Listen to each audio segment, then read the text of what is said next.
Welcome, guys, to the YAH Podcast. This is episode 19. We may sound a little different. We may look a little different if you're on YouTube. YAH Podcast, you can find it on Spotify, Apple Podcasts, YouTube with the video, Podbean, Castbox. We made up Earworm. I'm going to get that patented soon. Today is a very, very special edition of the podcast. If you look across from me, this is my blood, sweat, and tears, soul brother, my real brother, Sebastian Nowicki. Hello, this is Sebastian Nowicki talking to you from across the Pacific. I am part of the Ride or Die crew here at the YAH Podcast. I watch every episode and I am a dedicated fan. I guess this is kind of like the first fan on the podcast. I mean, I guess everyone. No, I'm not gonna lie. A lot of people are fans that we had on, and they're really supportive. But this is my support system right here.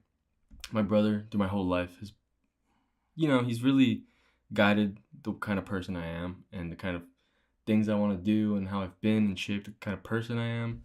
I've always kind of followed my brother in his footsteps, right? He's been my shadow. In the shadow. That's what I had to live with for a while. I'm sure some people can relate. But I'm back. We're in Japan. We are. Osaka, Japan. Yes, we are. Yeah. Why I'm in Japan? It's actually funny. Did you listen to the last podcast? I did. You did? I did. Was it kind of funny? Yeah, I heard the big reveal. Like, it was because that came out a day after you got here. Yeah. So I surprised Sebastian here. I didn't tell him anything. We kind of our parents kind of almost ruined it, maybe. Still kind of a surprise, right? It was a surprise. Yeah. It was a little bit ruined, I guess, because there was a conversation on the phone when I was calling Mike one time when he was at work, and it was kind of funny because Mike was working with my dad, and all of a sudden my dad just came up to him and he was talking, and he was like, "Oh yeah, Mike, when you go to Japan, blah blah blah blah." Yeah, blah. I'm talking on the phone. So to Sebastian. So I kind of pretended like I didn't hear anything. I was like, "Woo!" I just walked away. And and I'm like, Sebastian. I'm like, oh, maybe he didn't hear it. And I was like, yeah, I went to the bathroom, man. I kind of knew too. I was like, there's no way he didn't hear that. But then after that, way too many things happened where I was like, I was trying to cover my tracks. I'm not even lying. Yeah, he covered his tracks pretty well because I was suspecting things, but then there was a lot of opposing factors that made me feel like that he couldn't even come. Yeah, so I told mom and dad, I was like, you got to tell him Michael's stepping up positions in the job.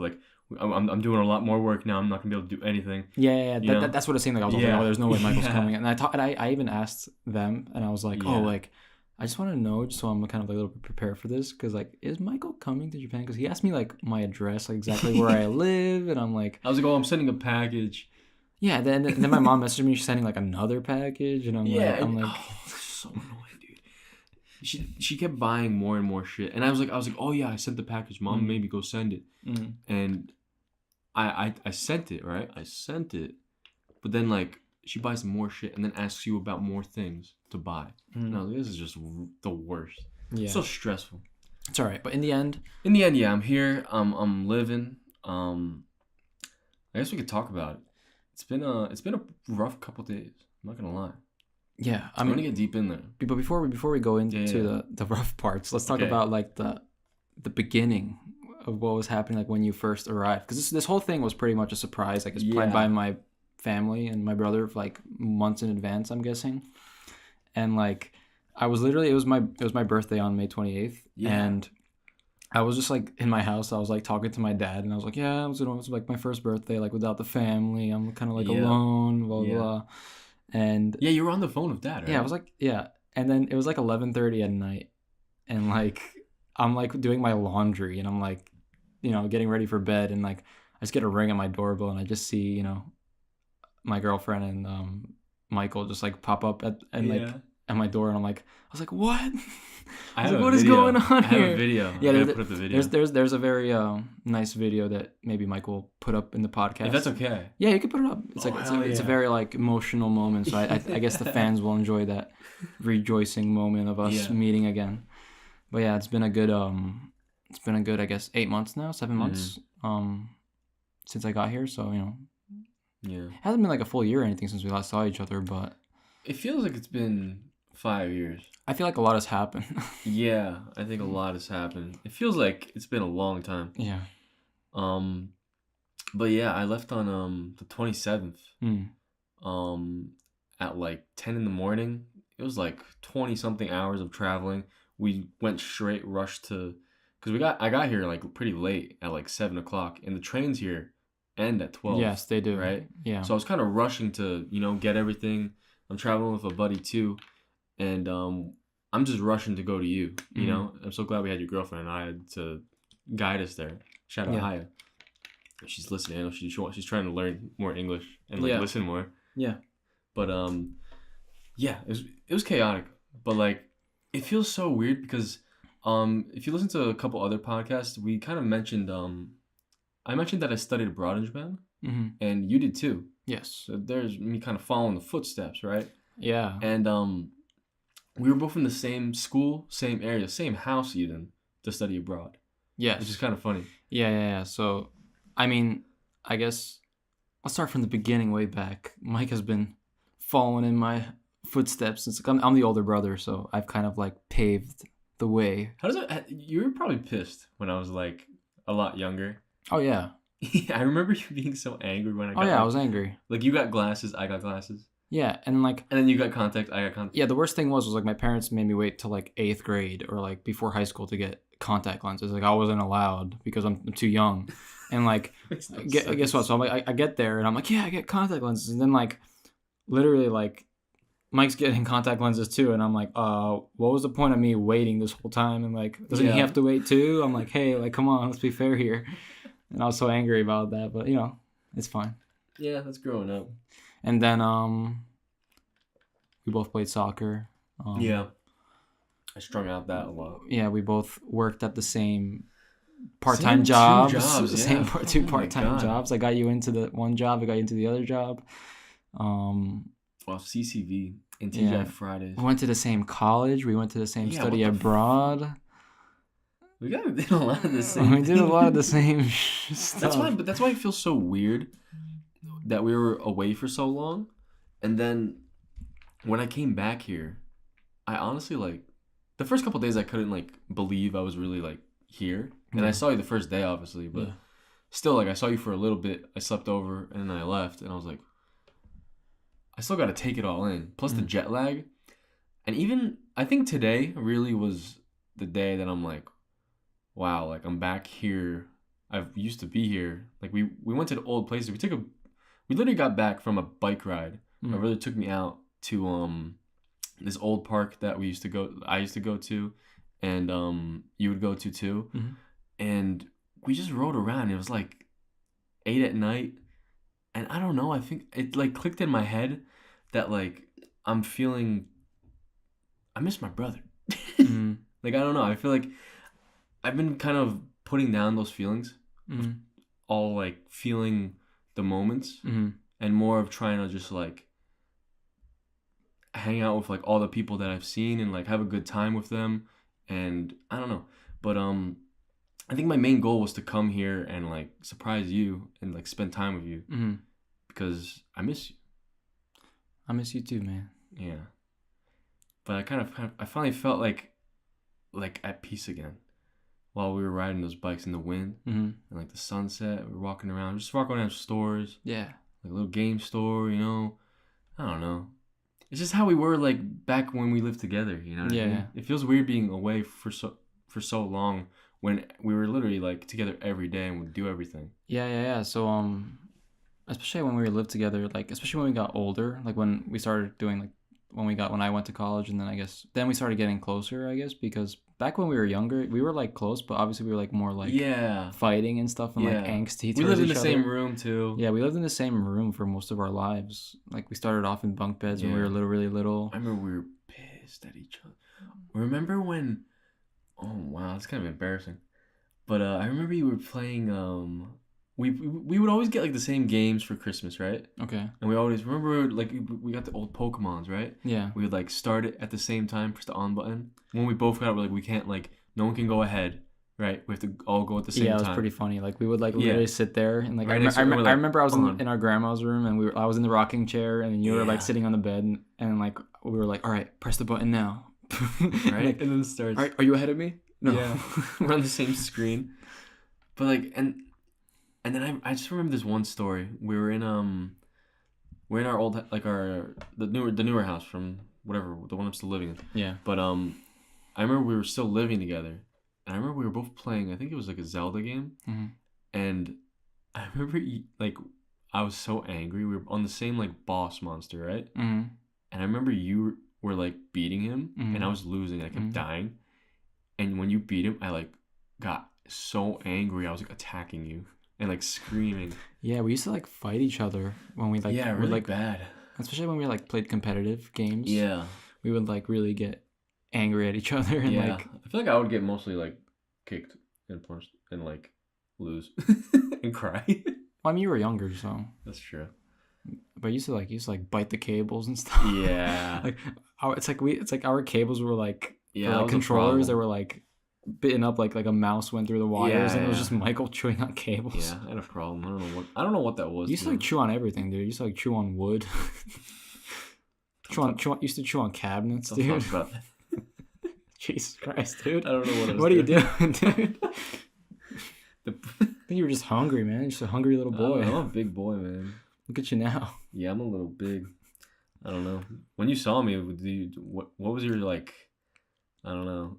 Like, how do you feel about me being here now? Yeah, seeing me again. When I first hugged Michael, the first thought that came into my head was like, I was like, wow, I'm like hugging a tree right now. I'm like, geez.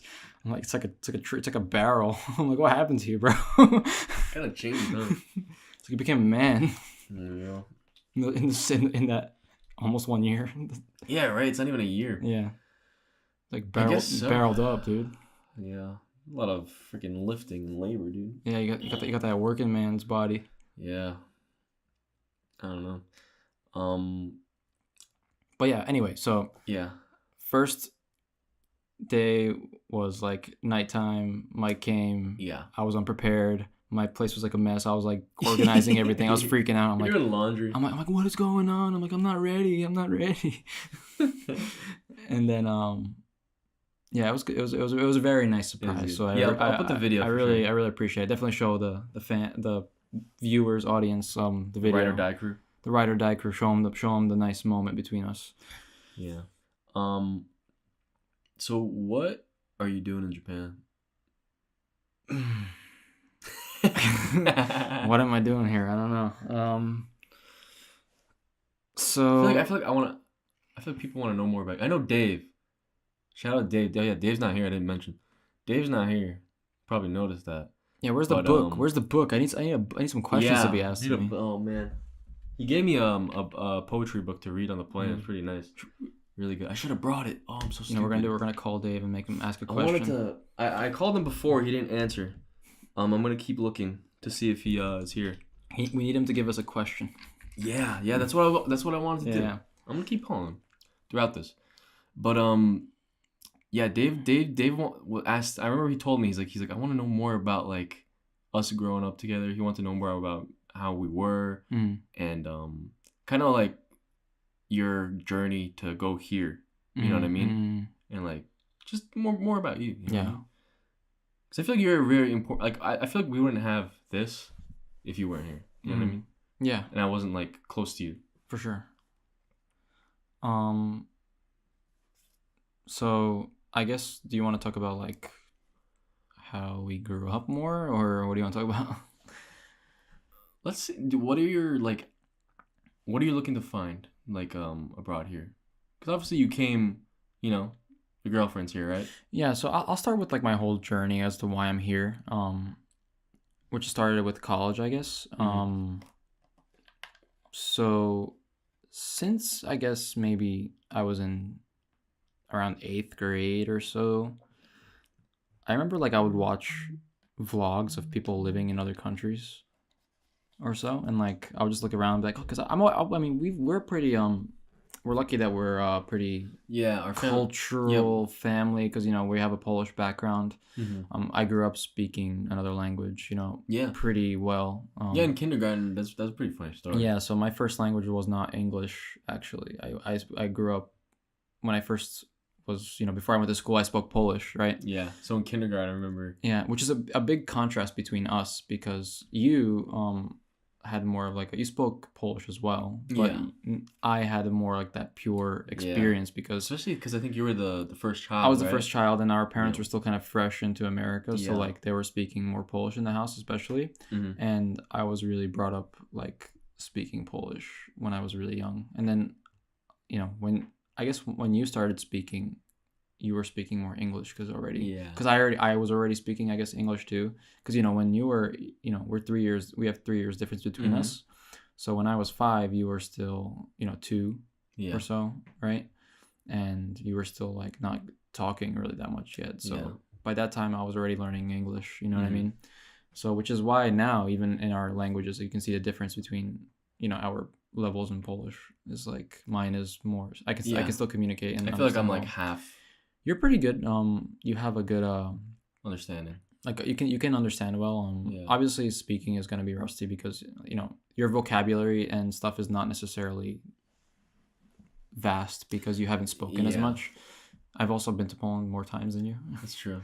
But also, I would just use it a lot as a child, because I would love to communicate with, like, even as a child, like with my grandma, and like even with like our other grandma, like Papcha's daughter. Yeah. So I would talk to her on the phone like almost like every day as a kid, and just talk in Polish. Yeah. And like I don't know, I would always communicate, and like I used to like talk a lot when I was a kid, but so like when we were growing up, we had a very interesting dynamic in our household, because we kind of and I guess anybody who grows up in a family that has, if you're an immigrant family to America, you kind of grow up with that multicultural experience where you're kind of halfway between American, and you're halfway between, like, you have your background.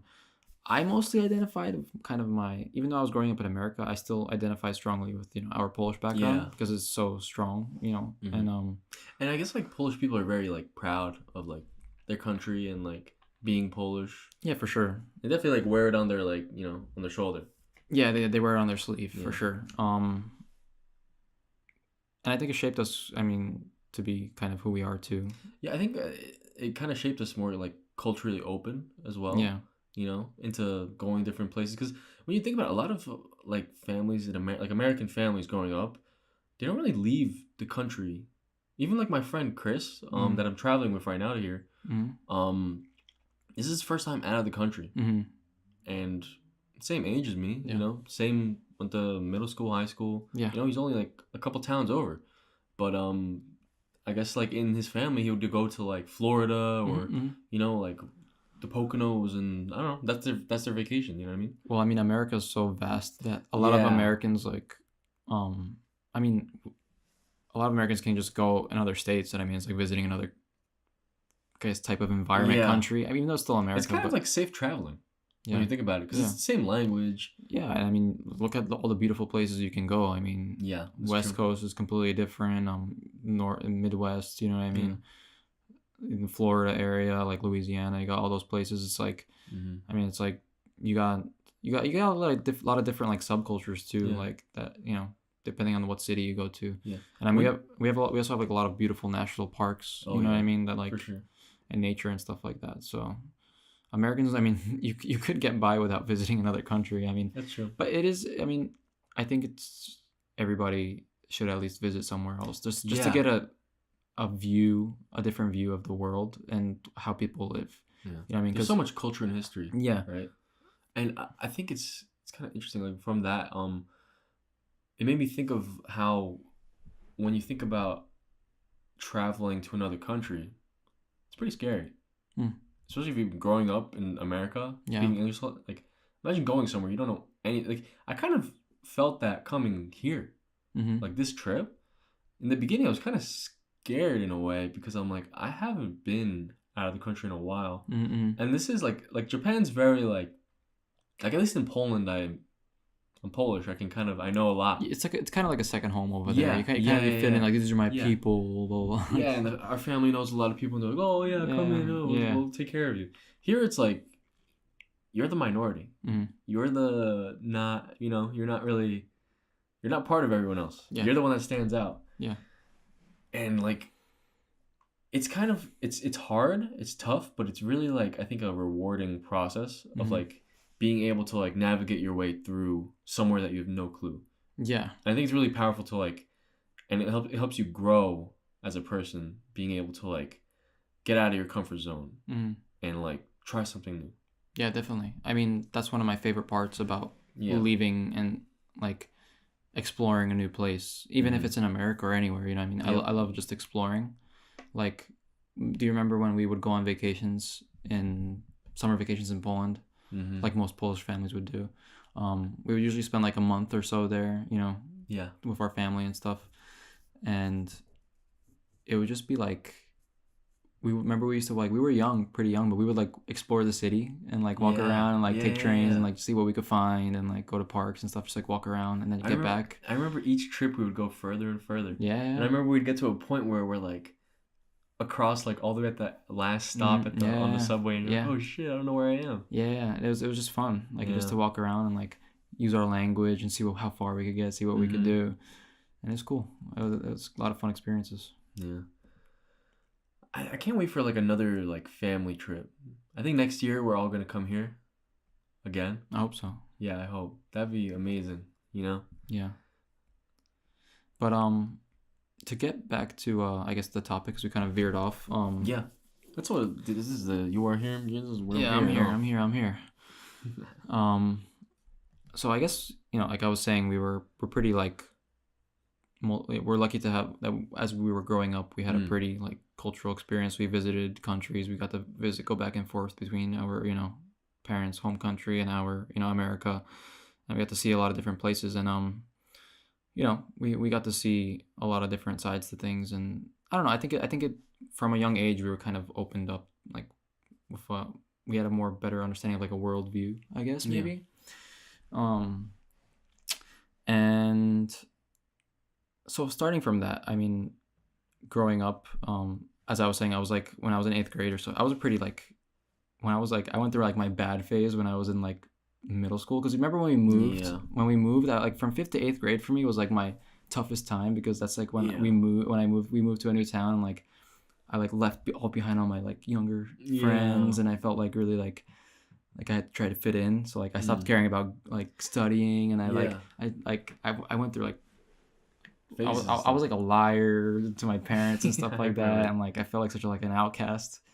And then like, but then like in high school I was fine, but like by the end of like 8th grade, like I remember I was like looking at like, that's when YouTube came around, and I was like watching like people like vlogging about like living in other places. So I would like look up at because we were always interested, I think, in other countries and stuff like that. And I remember like seeing like Asia, and I was like, wow, this looks like pretty like cool, and like and I remember watching some like people like vlogs from people that lived here in Japan, and I was like, oh, that's pretty cool. Like, I would like to, maybe visit there one day and stuff like that. Something that really like attracts me with I guess like Asian countries and Japan and like Middle Eastern countries too is like the architecture and stuff. Yeah, and like the nature. Yeah, is very, especially because it's kind of the place where we're living. At home it's very like nature, and like I remember Dave would start coming over for the podcast, and he's like, dude, do you know how nice and beautiful like around here is? And I was like, honestly, dude, like I like forget sometimes, like driving over the bridge to get to our house, you see like such a nice view, and like I'm kind of thankful that we're in that, or we were kind of raised in that, because you kind of appreciate like going, because in the city, even here, like there's still a good amount of like nature and stuff. I think Japan's a good example of a place that balances like city and nature. Yeah, for sure. Because I think they feel it's important in the culture. Yeah, well, first of all, shout out Ringwood, New Jersey. Oh, Ringwood, New Jersey, for the hometown. Northern NJ is very beautiful. Always gonna rep. Northern New Jersey is very beautiful. Yeah, we're very lucky to live there. I don't know if we should be shouting out where we live. Yeah, I was trying to not do that, but you kind of dropped it. So I mean, can we? I mean, it's not edit it out. We don't have an address, I guess. Can we edit? Anyway, we're not gonna be. I don't live there anymore. That's true. I guess We don't live there anymore. Yeah. It's a fake place. We don't live there anymore, actually. Yeah. Anyway, New Jersey has very beautiful parts in the north that consist of forests and mountains that we are very lucky to live. We were very lucky to live in. Yeah. Definitely were.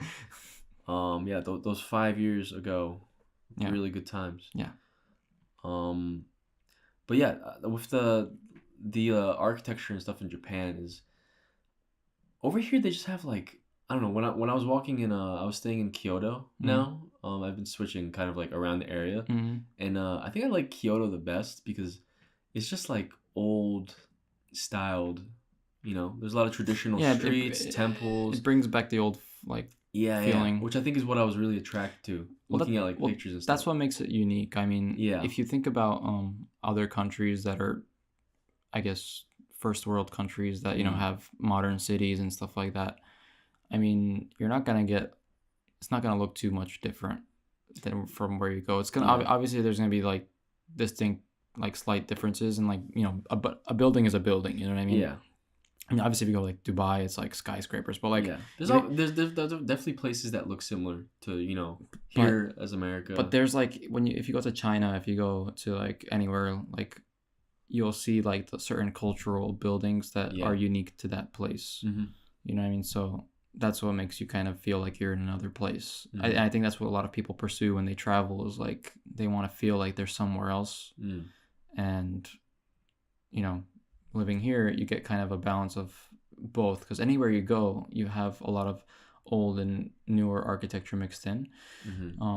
But generally here, I mean, things seem pretty old. Like if you think about it, it kind of looks like it's like not like the infrastructure here kind of looks like it's like in the 90s. I was gonna say the 90s. It's kind of like old infrastructure, so it's kind of in the more modern areas it's better, but like there's a lot of places like that look like they're kind of still in the 90s here. Yeah, when you kind of ride the train, you kind of notice a lot of places look pretty like small and kind of old. Yeah. But you still have that nice balance of like, here you have like a nice old building and here's a newer building. I feel like a lot of the like let's say like transportation and like appliances and stuff like that are very like new and modern. Even maybe like further than like America, right? But I guess when you think about it, you don't really need new like homes and like with a like brand new built. Like I guess you can use what you have, what's been there, and reuse it. I think I remember walking around and seeing just like the groundwork for a new like house and stuff, right? Yeah. And like the walls here are like very thin. Yeah. A lot of stuff is very like small, compact. They have like micro parts. I'm pretty sure my neighbors are pissed right now. Yeah, just like listening Michael's American voice is just ruining their sleep. I'm just boisterous. I'm sorry. So yeah, I was very like just interested in like the style of like when I was seeing people live here, I was like, wow, that's pretty like cool like to live there. And then like and I kind of like kept watching videos. I was like of following these people's lives, and like I was like, I want to do that one day maybe, and like try to live somewhere else, and try to like live in another country, and then kind of be in your own like little world, kind of like it's kind of like a little fantasy thing in your head. Yeah. And then after that, my goal was to try to, I guess, study here, somewhere in Asia or here, mostly here. And if my school could offer the opportunity, and I was really worried, like when I went to college, I was like, oh, maybe I don't know if I'll be able to do it. It's probably too expensive, blah, blah, blah. And like I had so many doubts. And then like, after like looking into it and like somehow luckily this program that came up to study in Japan, like in this area, came up like, out of nowhere, because this one girl studied there. And so it was a pretty new program to this school, and like only like 2 people went. And I think I was like the 3rd person to go, or 4th person. And it was history from there. But I remember like I almost didn't go. Yeah. So in my school, in my college, I helped start like the Japanese language club. Yeah. and it was cool because you know, because you were interested. Yeah, and it's still going on today, I think, right? Yeah, it is. So that helped, and that was not done before, so that started, and then I was like, I think I waited till the last minute, so my senior year to go, and I remember when I made the decision to go, because I was like, if I don't go, I won't be able to like live with myself to like that. I'll regret it that I didn't do it, that I didn't try at least. And I remember it was like I was just walking in the hallway one day at my college, and I was like, I think this fair is coming up for the, you know, to study abroad and stuff like that. And then like I just overheard like one of the ladies from the study abroad office like in the hallway. She was like handing out flyers for like the fair, and she's like, the deadline to like sign up. She was talking to some people. She's like, the deadline to sign up is like this day, and like I was like, oh wow, that's like really soon. I was like, am I gonna do this? And then I went to the bathroom and I was like, you know, doing my business, and I was like, as I was like doing my business, I was like, I'm gonna do this. And then I just like I decided right there, I'm like, I'm going. And then like from there I was just like, you know, I did it and I went, and it was, you know, I think it's a big part in your life. Changed my life. That's one thing I want to touch on is like I think with you, one thing I noticed, you know, like living with you, growing up with you, is we have like a very contrasting personality in the fact that you're very cautious in making decisions. Yeah. And I'm very like impulsive, and like if I want to do something, I'm going to do it. Yeah, I'm analytical. Yeah, and I think that's one of the points in your life where, because there's a lot of things like like risk taking. Like I'm more of like I'll take a risk and be like, you know, maybe I'll fuck up, but like maybe I can get something out of it. Yeah, Michael. You know? Michael, risk it for the biscuit. Yeah, that's my nickname. But I know I love seeing you like step out of the that like cautious. The mold. Yeah. Like going out of that cautious thing. Like when you studied abroad, I was like, oh wow, like no way. You know what I mean? Sebastian's doing something. Oh my god. It's not like that, but like I don't know, just like it's a big deal. You know what I mean? It's a good thing. Yeah. And like I don't know, I like seeing that because it's seeing you grow. You know what I mean? I think it's another step in your life. Yeah. I think also being like an older sibling, it's kind of, I was led to be cautious because I don't want to like mess up in the face of my parents. You're kind of like the guinea pig. I am the guinea pig. I was the guinea pig. You would try shit. Like you would get in trouble for shit, and I would do it, and I wouldn't get as bad as like a thing. Yeah. The consequences for me and the consequences for you are completely like incomparable. Like you got nothing, dude. You did such worse stuff than me. Yeah. And like you got nothing for it. Yeah. I'm pretty bad. I did some pretty bad things. The first thing that comes to my mind is the story about the fucking, if you want to tell it, it's like the glass table thing. Remember that? Oh, when we were really little? Yeah. Oh, yeah. I was just sitting there watching TV. And I was, I don't know how old we were. It must have been like, I was like 6 or 7 or whatever. And Michael was like 4 or something like that. And you were like, I was just laying there watching TV. I think you climbed on my back as I was sitting there, and you fell off me. And you hit your head on the table, and I got this huge, like, just bump on your head, on your forehead. And, like, my parents were so scared that it was going to, like, burst and you were going to, like, hemorrhage or something, you know? So, like, but I got in trouble for it. Yeah, guess who gets in trouble? You do. I'm like... Yeah, I got in trouble for it because, you know, I don't know. Well, I don't know what the reason was. You're the older brother. It just happened. You're the older brother. I was the older brother, so I got in trouble for it. Somebody's got to take responsibility. Yeah. I mean... Yeah, I got a lot of things. I'm sorry, bro. No, I mean that's not. I think everybody goes through that for everything. I'm sorry. That's right. I mean, you have to apologize. It's fucked up. It made me a better person. it made me more cautious. Yeah, but similar with like the taking the step to study abroad, and then like, especially with coming out here and living here, like, it's a big. I think it's really big. You know. It's the biggest thing you've done in your life. You know what I mean? Yeah, for sure. And then coming out to live here was definitely a big decision that I didn't make until last year. Yeah, it doesn't feel like it though. So maybe like 2 years ago, I made the decision to I was gonna actually follow through with it. Yeah. Because I didn't think I was gonna do this at all. Yeah. And then I was like, well, I'm still young. You always had that thought though of doing it. Yeah. Being here. I mean, it's kind of like I wanted to. And you're finally here though. It's something that I wanted to bury inside of myself, and then it just kept nagging at me. It kept shining through. Yeah, it keeps shining through. I could never get rid of it. It was like... Yeah. And I just like... when I think when I turned 21, or maybe when I got to college, I made a big point of listening to myself and like following my heart to like what I want to do.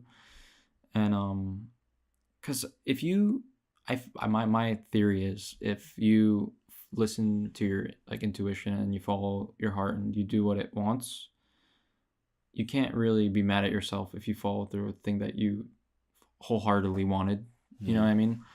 So, and I'm not, obviously there's like, people can think of exceptions, like, oh, like what if you want to, like do something crazy, like blah blah blah. But if it's something that's genuine and it's something that you really like feel that you want to do and you want to follow through with it, if you follow your heart and you act on it, you can't really be mad at yourself. You'll be more mad at yourself if you don't act on it, right? So, following the voices inside of myself, I got here somehow. And then I just keep trying to figure it out as I go. Well, how's it going? It's going pretty good. I'm learning a lot. Learning a lot about myself, learning how to be an adult, I guess. Learning how to manage my life. Trying to figure out, like, trying to take care of yourself physically, mentally, all by yourself. You know what I mean? You gotta really be able to take care of yourself, and that's something that when you live with your family, you obviously you start to do it, but you're still with your family, and you have that protection to fall back on. But when you're when you get to this point, you don't have anything to really fall back on. Obviously, you still have your family if you're lucky enough to have family that supports you and stuff like that. But if you're this far away and you're in another place by yourself, you have to kind of be able to fend for yourself. And I think we were really lucky the way we were raised. I was gonna say, we have I feel like our family's very close knit, right? We're close knit, but what I wanted to point out was the way that we were raised was to be very independent in terms of like being able to take care of ourselves. Like our parents, I think it's coming from our our background, our cultural background. Like we were taught to do a lot of things from a young age, and to be able to like do we were expected of certain things. And it's just how it was. Like you know how it is in the Polish house. You gotta like make sure your room's clean, like, or you're gonna die. Like you kind of kept your room kind of not clean though. I was pretty bad at that, but I was much better at cleaning than you, in terms of cleaning. Oh, like actually cleaning. Like my thing is, I'm very good at like covering up, making it look like it's clean. Like my room, if you go into the closet, like, it's gonna be destroyed. Like all the drawers are gonna be just a mess. I shove it in, I'm like, oh, everything looks good. I'm talking about the chores we had as kids. Like, like when I would be like, hey Mike, can you help me vacuum? And you're just like, yeah. It never showed up. God damn it. I want to step back for a little bit when you were talking about coming here and like making that decision in yourself, in your heart, and like that thing is kind of always in you, right? We got a question from a viewer, I think last podcast or the one before that. We had someone ask when people, because I'm sure like you had to tell other people about, I think I'm gonna go to Japan, I think I'm gonna study abroad, or like in those times, were there ever people that were like told you like it's kind of crazy, like you can't really do that, or like any opposition, you know what I mean? But like it's really what you wanted to do, and how you like kind of dealt with that, like taking other people into account. So I think, well, when it comes to when you're trying to make a decision, right? And let's say there's something that you want to pursue or do, when you're getting to the point where it's like, okay, there's something I want to do, right? If you're looking to other people for like some kind of validation to do it, you're not really helping yourself there. Most of the opposition that came from my decision came from my own thoughts. Was whether this is the right decision for myself, because I'm, like I said, like, we were talking about our contrast in personality. Like I'm more analytical, so I come up with the worst scenarios for myself, and I like to even like look at the worst case scenarios of like what other people have done and like come here and done, and then I decide for myself. But if even if it's like you kind of like make like a list in your mind, but you can't change that feeling inside of yourself. You that's the answer already. You know what I mean? You already have an answer. It's like if you're looking to other people, you're just looking for validation. Yeah. Like, and sometimes, you know, it's good to get an opinion from people that are close to you. Like maybe like you want to have a conversation with your parents, or if you don't have parents you can talk to somebody, like a close friend of yours that you want to share it with. Like, hey, I want to do this. Like, what do you think? I'm thinking about doing this. And like, if you're lucky enough to have people who support you, then yeah, you hear the answer you want, right? But then maybe you're at work, right? And somebody hears the idea, like, oh, you want to do that? Well, I heard somebody did that, and it was like, you know, it's such a bad idea, blah, blah, blah. And you'll be like, oh my God, like I'm shot down, like it's terrible. And then you'll think about it, right? And you'll be like, oh, well, I'm not doing that anymore. But, you know, you have to be able to listen to yourself in the first place. You know what I mean? Like, obviously, if there's something that is a bad idea for yourself in a certain time, you have to kind of weigh your options of what if depending on what you're trying to do. But like I said, you should listen to yourself. Yeah. In that situation. I think it's really good. You gotta look inside yourself, inside your heart. You know, like you were saying, like there's something down there. You know what I mean? And it's your job to really bring it out yourself. Yeah. If the best thing you can do, which I kind of do this sometimes, or I used to do this, like was like you kind of have to think of it like a coin flip, right? So you flip the coin, and you ask yourself, it's like, okay, like, do I want to do this? So it's like, let's say you want to go to the army, right? You want to be a Marine or something, and you flip the coin. It's like you're not sure. You're like, oh, do I want to do this? Do I want to take this path in my life? And then it's like you make that choice. It's like you ask yourself, let's say you have a coin, right? You flip it. It's like when you flip it, let's say heads is like you're going to go to the Marines, and tails is you're not. But when you're flipping it, and as it comes down, before it hits the thing, and like, you know, before you see the result, what did you want it to be? Like that thing. So that's pretty much your answer. You know what I mean? If the answer is yes or no. That's so it's like good. I like that. Yeah. So that's something I think I don't know.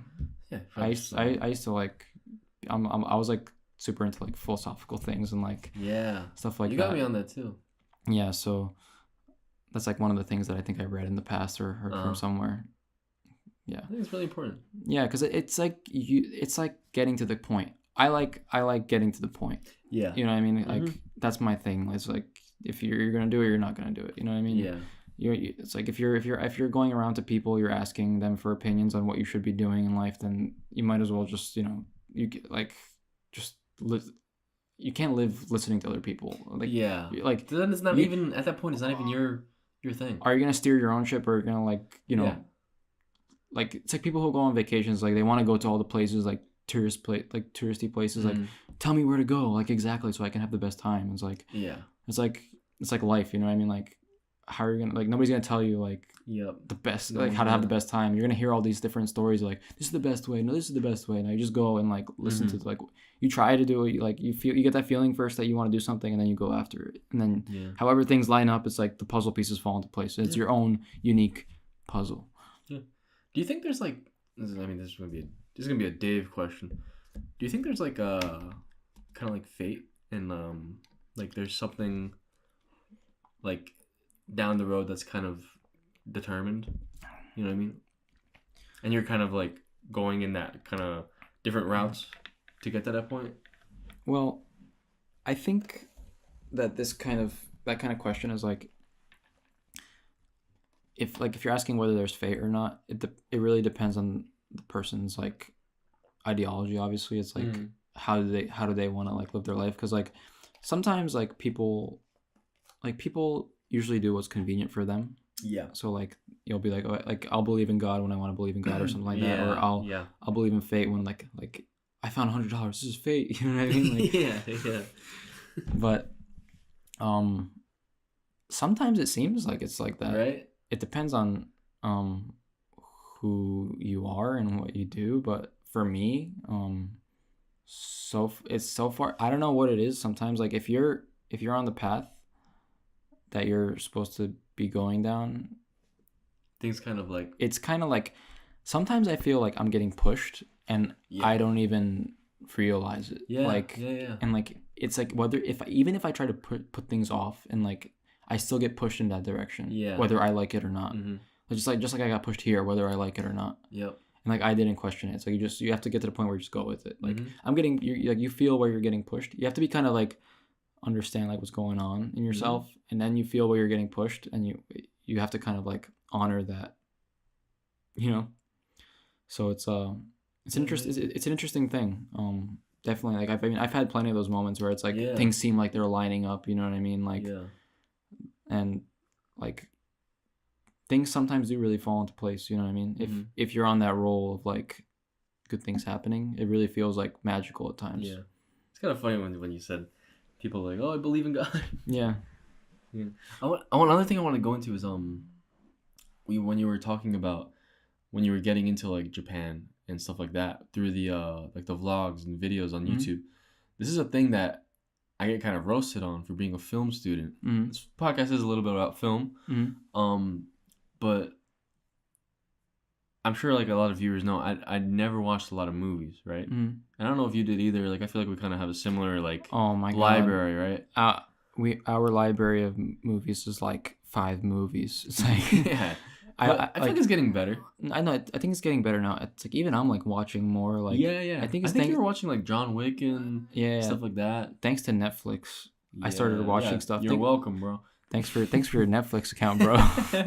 Yeah, I'm trying to watch a lot more. I have like a whole list now from Victoria. Shout out Victoria Ryder-Manis. But yeah. So I think we had a similar like thing where we kind of were in that YouTube kind of world of like wanting to do that, and you were talking about how you got into those did you want to make videos too when you were trying to like do those travel kind of videos? Is that what you were saying, or did you ever have that? Because I know you not a lot of people know you as it, but like I know you have like an eye for like you have a nice camera, you have all this stuff, you know what I mean, you have the stuff to make amazing things, and I know you can, you know what I mean, but you kind of have like it's kind of like a hobby, right? Yeah.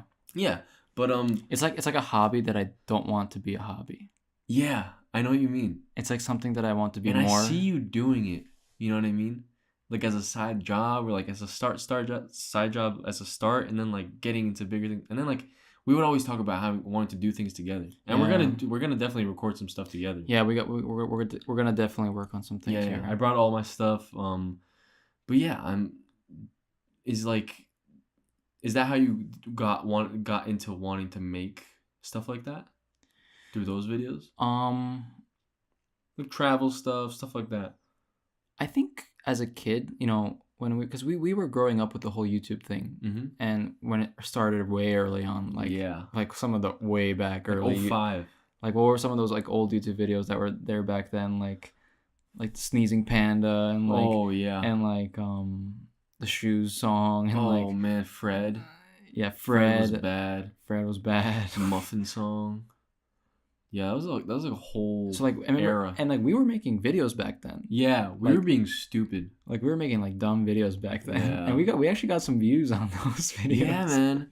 I had like 30. I remember we got like 30,000 views on like the dumbest. We would just make like really like now it's called like clickbait. Yeah. We would just make the most clickbaity titles. Yeah, I remember we were sitting at like I think because we used to play soccer and stuff, so we were like in a park, and like I remember there was like that one little kid walking by, and like behind these bleachers, and it was like dark out, and like we made a video that it was like chupacabra sighting. Yeah, chupacabra sighting, and we put like really scary music. We put like that music that like you know like that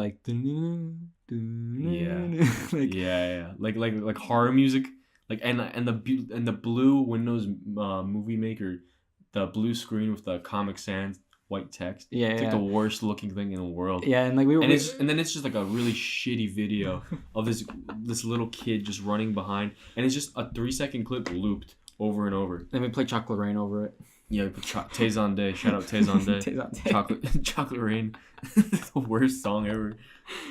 But yeah, that was YouTube back then. We were up into the YouTube thing, so like, and I think I was like looking at the whole vlogging thing, like watching all those vlogs before the Casey Neistat stuff, like and like because you know Casey Neistat got popular, and that's like when like everybody that's when everybody was watching vlogs and stuff, you know what I mean? And like I was watching kind of like travel vlogs and stuff like that, and like I used to watch Travel Channel as a kid all the time, just because I thought it was interesting. Like Anthony Bourdain, like I used to love watching the bizarre foods of Andrew Zimmer and like Anthony Bourdain. I love that, you know, like It was Rest in peace. I would literally like look for those TV shows where I could see like other parts of the world. Yeah. Because I just love that was like a big thing. Travel Channel. Wow. Yeah. Now that I think about it. Yeah, I love seeing like different parts of the world, different food. I'm all, like even now, like I mean, I cook all the time. Like I like to try different cuisines all the time. Like just experiment, and if I can take little parts from all over the world, like and just like enjoy that. I mean that's what living's all about. That's why we're here on this planet. Yeah. And then that made you want to make videos? I think so. I bought my first DSLR in what was it? Like 2010, 12? It was before I went to Japan for study abroad. Oh really? Yeah. Oh yeah. It was like senior 16? year 2016? 2014, 2013. Wow. Like 13, 14, 2013. So that's like you wanted to. That kind of is then the reason why. I mean, we were making like videos and stuff. We were making like little skits and stuff like that. We were making some pretty. I don't know. I think it was pretty cool and fun. It was really funny too. Yeah. But before I got the DSLR, we were making stuff. Yeah. Like, remember we would make like little skits and stuff like that. We would try to be funny. Oh wow! Every Christmas. Yeah. We would make a video and show it to everyone. Yeah. So I think for a few Christmases back in the day, before we had like pro cameras and stuff, we had like those handheld HD cameras, just like the point and shoots. We had like point and shoot cameras, and we would just like make videos for our family, like, but we would make it that day. The night before, because like Christmas tradition at our house is you open presents at night. Let's see if Michael knows. Let's see how well Michael knows his family traditions. You open presents at night, Christmas Day. What are you saying, dude? Christmas Day? No, Christmas Eve. Okay, there we go. Christmas Eve. I don't know days. Now I'm pressured.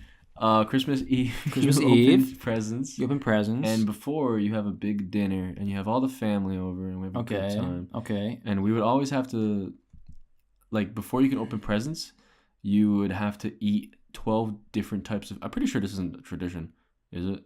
Or did we probably just made this up?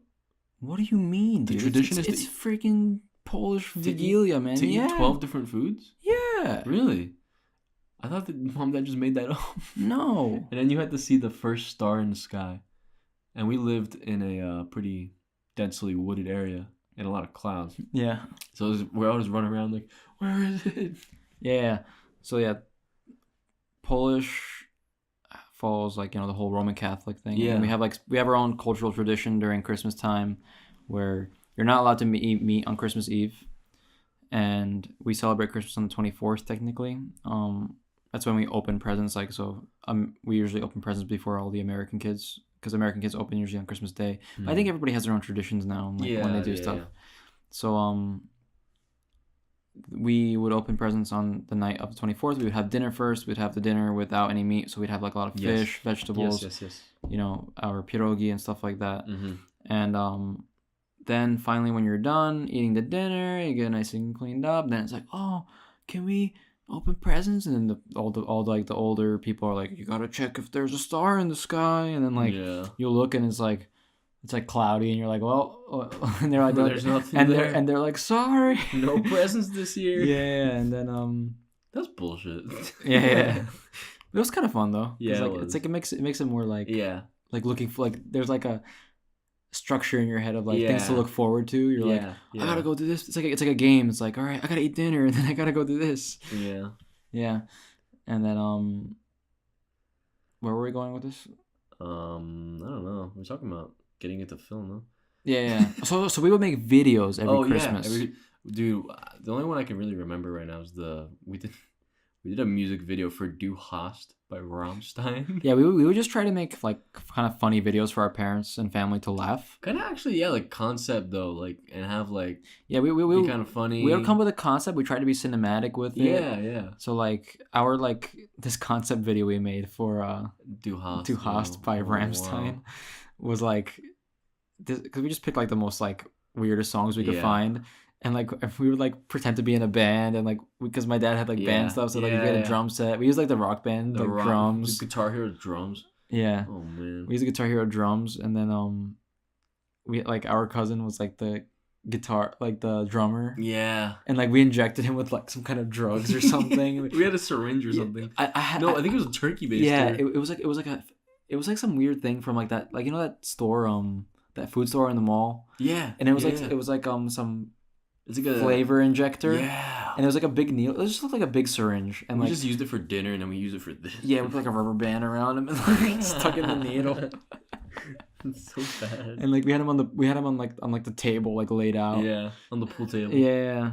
And it was like laid out, and it was pretty funny, but it was like we were trying to be creative with it, and like I guess that's where we got. Oh my god, our family still like talks about it every freaking year. Yeah. We kind of stopped doing it.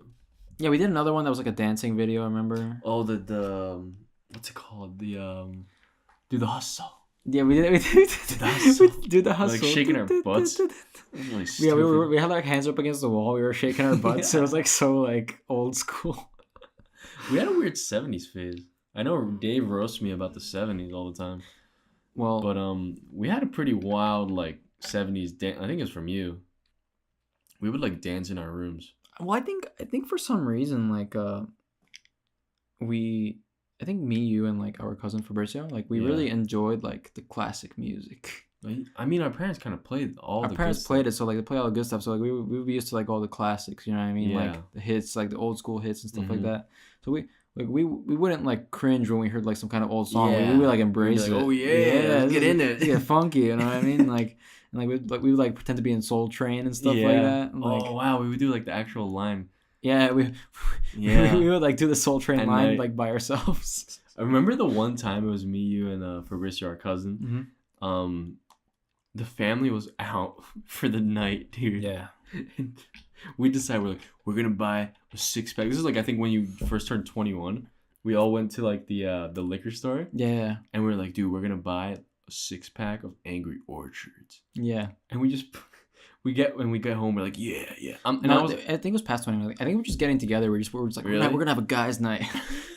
It's just the three of us, and we blast like just funky music, and we just start doing like the line dancing and like kind of going in like crazy. No, we didn't play funky music, Michael. No, was it kind of crazy? Oh, that was our like techno like EDM phase.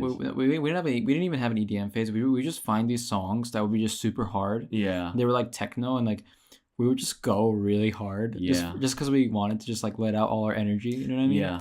And like we would just like start going insane, and like we were like just trying to drink and stuff. And like we're drinking at the same time, and like we all just like 5 minutes later we just all had stomach aches because I guess we were shaking the drink inside of us. Yeah, just getting sick. Not even that. We were just like super like hyped, and like we were just going really in, just the three of us in like, you know, in our basement, just like blasting the music and just like doing whatever, you know. And then we just got really tired because we just let out all our energy, and then we were just like, yeah, that was our guys' night out.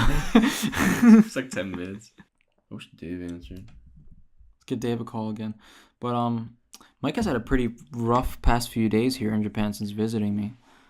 Yeah, I really have, man. I'm trying to figure it out. I feel like I'm having a weird like mental crisis being here, or like just in my life right now. Yeah, I don't know what it is, because I've been so used to I talk about it a lot, but I work like every day. Mike's a hustler. Yeah. I'm just trying to make money, you know. I was trying to come here, trying to buy like camera equipment. I'm trying to do things, right? I'm trying to get things going, and I love it. Like I'm blessed right now to be working, because a lot of people can't, you know, find a job after like school, stuff like that. And I think I'm just very overworked, overworking myself, and I'm mentally kind of unsure of how everything is like kind of affecting like my social life, my work life, my just like mental health, my physical health, your entire balance. You know, I feel like I need to get back a balance. Mm-hmm. Yeah. It's been weird. Yeah, this kid right here, this kid works like an animal. Like, this kid works so much and tries to do everything that, like, he tries to fit everything into his like schedule. Yeah. And he ends up just crashing and burning from just being exhausted. Yeah. Literally, he crashed and burned. Yeah, my car crashed and burned. Not good, but I'm trying to I'm trying to learn, and I feel like I was doing a good job, but I think like coming here from that everyday lifestyle really like made me think like, oh, like I was just like, I was kind of just in like a very big cycle and routine that I kind of talk about like, oh, like the cycle and routine. I don't want to be in that. You know what I mean? But I feel like I'm in it. So I'm like, wait, but what am I doing? You know what I mean? I feel like I'm like kind of like a hypocrite, you know? For being in a cycle and a routine. Yeah. And like kind of doing like, oh, like the 9 to 5, blah, blah, blah, all this shit that I don't want to do. And I want to do the stuff I want to do. But I don't know. I think like I really can't like mentally think it out right now. And I don't know how to like get past that. Well, here's the thing. I think your words right there, like, oh, like I'm a hypocrite for being in a cycle and a routine. I think everybody's in a cycle and a routine. It's not like you don't want to have a cycle or a routine. Yeah. You want to have a cycle and a routine that's resourceful to you. You want to have something that's productive for you, and obviously you want it to be a routine that you want to do, right? But I think you made this choice yourself to be in this routine. You know what I mean? So, think about the reason why you're pushing yourself so hard in the first place. You know what I mean? So, you're at this time in your life where you're young, right? How old are you? You're 22, man. 22, going on 23 soon. Yeah, June 17th. Coming up. So mark your calendars, people. June 17th is Mike's birthday. Send me a gift. Send him some love and a message. Maybe send him some love in other forms. I don't know. But yeah. So what we're talking about. We're like so tired. It's like late. Yeah, it's like 12 a.m. You're trying to help me with like my problem. Yeah. So you're saying that you're a hypocrite for being in a cycle and a routine. Yeah. But you decided to be here for a reason, right? In this routine for now. I don't think that you saw this routine for yourself, like working so hard, as being something that's like, obviously you want to work hard in your life and do things, but you didn't see this particular routine. Maybe this is not the way you wanted it to be, but also like you're still serving. This routine is still serving a certain purpose for you that you want to have, which is right now you're 22, right? Going on 23. You're trying to make, money, as we all need to, right? You're trying to, cruise, because we have to, we have certain things that we need to take care of, pay off, right? And stuff like that. So, you got to face life in, your own way. So you're not doing the wrong thing. You know what I mean? It's not like you're doing the wrong thing. Obviously, you're not doing the thing that you necessarily want to be doing right now, but you're still moving forward. Whether you're doing it in a different way, you're still moving forward at all times. By putting on all this work and all this, it has to come to some kind of fruition, right? Yeah. Which is in the form of, right now, maybe in the form of monetary things. Like, it might be in the form of, you can buy a camera, you can buy something, right? Or you can come here and you have some freedom but it's like right now it's like you spend your money, right, to buy some time to get yourself to relax, right? Yeah. And it's like I do that, but I'm not relaxing, I feel. Yeah, you're not relaxing, right? I'm not, like, I don't know, I don't want to say that I'm not having a good time, but I'm not really having the good time. Well, you didn't choose Cancun, buddy. Yeah, that's funny. I think I don't know why I'm trying to reevaluate like myself as a person for some reason, but I really like don't have to. I feel like I'm overthinking a lot. Well, which is weird. It's good that you're thinking about yourself. Yeah. And it's not necessarily like it's not bad to like reevaluate yourself. Yeah. Because you should. I mean, at some point, it's like you should look at yourself and be like, oh, how am I doing? Like, am I doing the right thing? Am I feeling good? Am I doing good physically? Am I doing good mentally? How is Michael doing right now? Yeah. It's good to do that. And I mean, and you're a baby still, in the world. Yeah.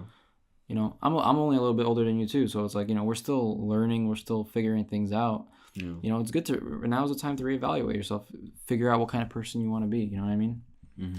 And that's why I'm here too. It's like, I'm here to try things. I'm here to, figure out who I am too and where I want to be. Obviously, we have an idea of who we are. You're Michael. You're a hard worker. You certain things about yourself. You have a good heart. Whatever, you want to be there for people and stuff like that. So you have to, you the basic things about yourself, and then you have experiences that change you as you grow up, right? And then you learn from there. Yeah. But your routine is your routine. You know what I mean? I have a routine. Everybody has a routine. Yeah. Everybody's routine might be different, and everybody's routine is different, right? Yeah, it is for sure. Yeah, thanks, man. I think I need that. Well, shit. How long are we going? Well, like over an hour. Yeah. Is there any questions you have? How do you feel about being on the podcast? I feel good. This is like one of my dreams. Yeah, it's. I mean, I heard you guys always talking that like you want to have me on. Yeah. I wish Dave was here. Cause, yeah, man. Dave is a very special person, you know. Yeah. Shout out to Dave. Shout out to Dave from Japan. We love you, man. Hope you're doing good. He's doing a lot of rehearsals and stuff. Yeah, I was gonna say I hope you're nailing those rehearsals. You're gonna get it right. It's gonna be perfect. There you see? It's gonna be perfect. My God. You're almost there. You're right there. It's right there. I expect you to be off book by the time I get back. Yeah. That's all I'm saying. That one's for you, Dave. Yeah, that's the podcast, dude. Wow. Yeah. Any last questions? Anything? Last questions? What do you think? I think. Do I have any questions? How are we doing? Are we doing good with the podcast? So I think you're doing good.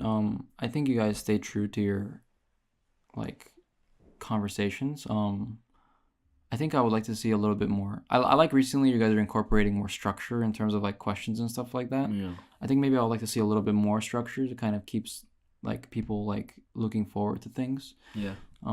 Like maybe like certain segments or something like that you can talk we about. kind of dropped a lot of segments. Yeah, like you guys have your like poetry thing going on at the end where you bring up like poetry quotes or quotes from books, so you can like have like at the end like, you know, this is like book time or something, yeah, and like that.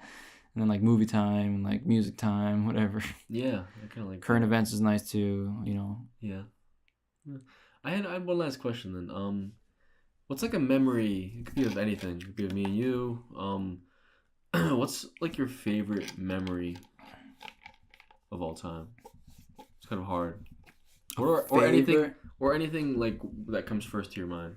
Like something that's really like was really like nostalgic for you, or just like good feeling, or whenever you're down, you kind of think of it. Do you have anything like that? Favorite memory? Yeah. Could be with Babja. I mean, I wouldn't even say there's like. I mean, I'm sure there's particular memories, but I'm pretty thankful for the entirety of my childhood and for the experiences that I had growing up. Like, I'm very thankful for the love that I got and that we got. You know what I mean? Yeah. From our elders and parents. You know, and I think it impacted us so much in the way that we are and like the way that we, the way that we show love and the way that we, behave and like do things and treat other people. So, I think the most recent memory, which is kind of like sad that like is like burned into my mind, is like when our grandma passed away. Yeah. Because that was such a like a life-changing moment for me that like I still haven't like really gotten over it. Yeah. And I don't think I ever really got the chance to like grieve over it even. Yeah. Because like I don't know why, like it's kind of sad to talk about, but like the whole thing that happened when it happened, it's like it's like scarred me almost, like in like a way, because like I saw everything. I still can like think of the exact like the way it went, oh dude, like in the room and everything, and I don't know, it is tough, man. And I think we were talking about it earlier, like it impacted me kind of like emotionally, where like I don't feel like the same connection emotionally to myself anymore after that happened. Because like I can't even like cry normally anymore. Like I can't even like cry anymore. Like it's like I've like shut away like negative emotion to myself, where it's like I don't feel like sadness, and like sadness becomes like this just like nothing for me. Like it's just like it's weird. You don't feel like it's like bottling up, or it bottles up sometimes. Like it was really weird. Like I remember I was sitting with my girlfriend right here, and like I was thinking about like I was talking about like babcha, like our grandma, and we were playing, and I remember I was like, oh, she used to listen to this kind of music and stuff like that, and like, and I started playing this one song that like she really liked it. Because like towards the end, like I remember I was like I was like I would always wonder, I was like, because I would talk to her before she, you know, a lot before she passed away, and like I would always try to make sure like I spent time, and like I was like I wouldn't want to regret not spending enough time with this person before they were gone. You know what I mean? So like I wanted to get as much as I could out of them, and like I remember like I would try to like I would ask her. She would always sing songs, right? So I was like, what are these songs she's singing? Yeah. So I Googled them. Like I would look up the lyrics and I would find it. I didn't even like know. I would find it because I was like, is she making this stuff up? Yeah. Because like she would always sing and she always, you know, she would always sing. So I would ask her. I was like, what are some like singers and like songs, and like I would find the songs online for her. And like I remember when there's this one song. It's like when I play it, it just reminds me of her. And I remember when I was playing it, I was like really happy talking to like, you know, Aya about it. And I played the song and I just literally like just broke into tears. I was crying. Really? That was like the first time I cried in like a long time. Really? After that, like, and I was like bawling my eyes out because like after when I heard that song, because it just reminded me of her. Yeah. And like after, and like that was it. But like that was very like, I was like, whoa, that was weird, because I didn't expect that to happen inside of me, but it just kind of came out, and that was like the first time I cried after she passed away. Man, that's fucking crazy. Yeah, it's definitely a big thing. I feel like like after it happened, I really like, I don't know. It's kind of like just a feeling of disbelief. You can't really